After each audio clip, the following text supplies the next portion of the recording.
कंजूस सास। रेखा का एक ही बेटा मोहन होता है। वो बड़े अरमानों के साथ बेटे का ब्याह करती है। उसकी बहू शालिनी बहुत सुंदर होती है। उसका बेटा शालिनी से बहुत खुश होता है। दोनों हनीमून पर जाने का प्रोग्राम बनाते हैं। मोहन अपनी माँ से कहता है, माता जी, कल मैं और शालिनी हनीमून पर शिमला जा रहे हैं। अरे, पहले ही ठंडी का मौसम है और ऊपर से तू चला शिमला हनीमून मनाने। ना बाबा, वहाँ तो बहुत ठंड है और फिर महंगाई भी तो बहुत है। अभी तेरी शादी की है, इतना खर्चा हो गया, अब चला तू हनीमून मनाने। अच्छा माँ, ठीक है, रहने देता हूँ। शालिनी उन माँ बेटे की सारी बातें सुन लेती है। वो अपनी माँ को फोन लगाती है और सारी बात बताती है। तो उसकी माँ उसको समझाती है, अरे बेटी, फिर क्या हुआ? अगर हनीमून नहीं मनाने जाओगे फिर कभी चली जाना। शालिनी अपनी माँ की बात समझ जाती है। कुछ दिनों बाद ही मोहन काम पर जाने लगता है। शालिनी सवेरे सवेरे उठकर मोहन के लिए नाश्ता बना रही होती है कि रसोई में रेखा आ जाती है। अरे, पराठा बना रही है या पकोड़े फ्राई कर रही है जो इतना घी तूने तवे पे डाला है?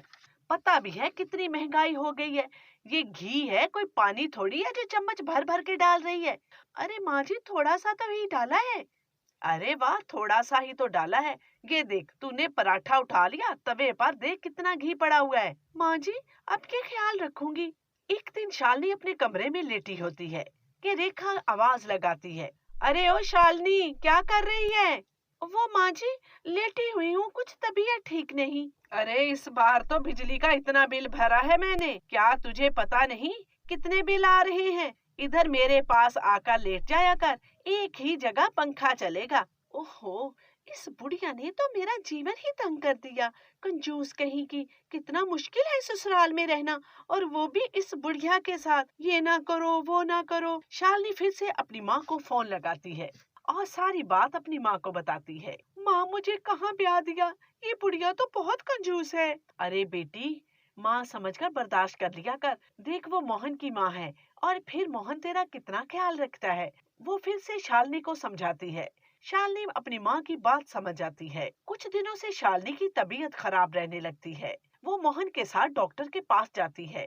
तो डॉक्टर उसको बताती है कि वो माँ बनने वाली है। ये सुनकर मोहन बहुत खुश होता है।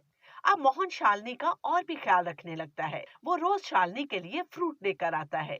तो रेखा कहती है, अरे इतना सारा फ्रूट काहे को रोज लाता है? तुझे पता भी है कितनी महंगाई है। अरे, ये कोई अनोखी गर्भवती नहीं है। मैंने भी तो तुझे जन्म दिया था। तेरा बाप कौन सा मुझे फ्रूट ला कर खिलाता था? अब बता भला, तुझे क्या हो गया है? अच्छा भला तो तू है, बचपन में कभी बीमार नहीं पड़ा था। ये सब औरतों के नाटक होते हैं कि कमजोरी हो गई।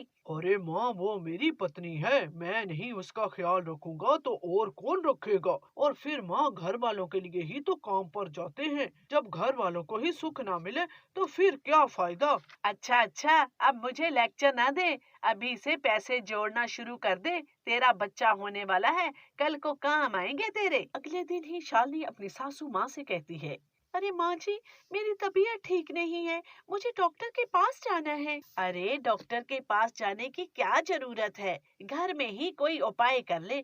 ऐसे ही इतनी सारी दवाइयाँ डॉक्टर दे देगी। बस डॉक्टर को तो पैसा चाहिए, पैसा। उसको अलग से पैसे दूं और ढेर सारे पैसों की दवाइयाँ अलग से लूं।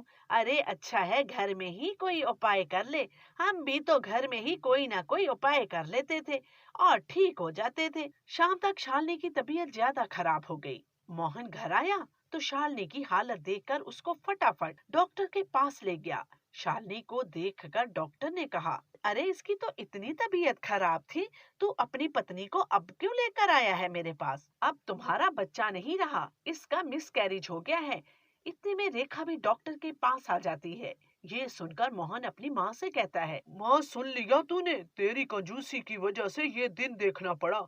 अब मैं तेरे साथ नहीं रहूंगा, मैं अपनी पत्नी को लेकर अलग हो जाऊंगा। अरे बेटा, मुझे माफ कर दे, मेरी कंजूसी के कारण तुझे ये दिन देखना पड़ा। शालिनी बेटी, मुझे माफ कर दे। शालिनी अपनी सासू माँ को माफ कर देती है। अब रेखा को भी समझ आ जाती है कि बचत करनी चाहिए लेकिन कंजूसी नहीं करनी।